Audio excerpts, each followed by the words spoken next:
Heaven is a location devoid of pain, crime, hatred, a destination permeated with happiness, joy, love, and unity, an eternal reward awaiting millions of devout Christians. The Bible states in Revelation 21:4, He will wipe away every tear from their eyes, and death shall be no more. Neither shall there be mourning, nor crying, nor pain anymore, for the former things have passed away. This sounds great, except what if I told you that it's a giant, unrealistic contradiction, and it's maybe even somewhere you wouldn't want to go? Heaven, as we know, is the final destination for millions of devout Christians. Their measly 80 or so years on earth, if they're lucky, pale in comparison to the relaxation and joy that they will experience for eternity in heaven. Over the course of this video, I will make the case that this conception of heaven is not only implausible, but unrealistic and contradictory. The existence of evil and suffering in a world created by an all-loving, all-powerful God seems unjustifiable. A common and reasonable response to this predicament is pointing towards free will, an institution that doesn't directly create evil, but can result in evil. God, wanting humanity to fully experience love, couldn't force people to love each other or love Him. He had to give us the choice, because you wouldn't feel loved by a robot, for example, something that had to love you, that was forced to love you. That wouldn't be true love.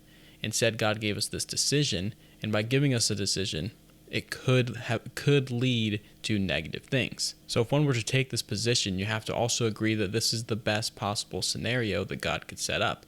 If there's a better way to avoid evil and suffering, He would do it. If He's all-powerful, all-good, the underlying assumption here is that this is the best that it can be. This simultaneously maximizes the true experience of love, but at the same time has that negative aspect of the existence of evil and suffering.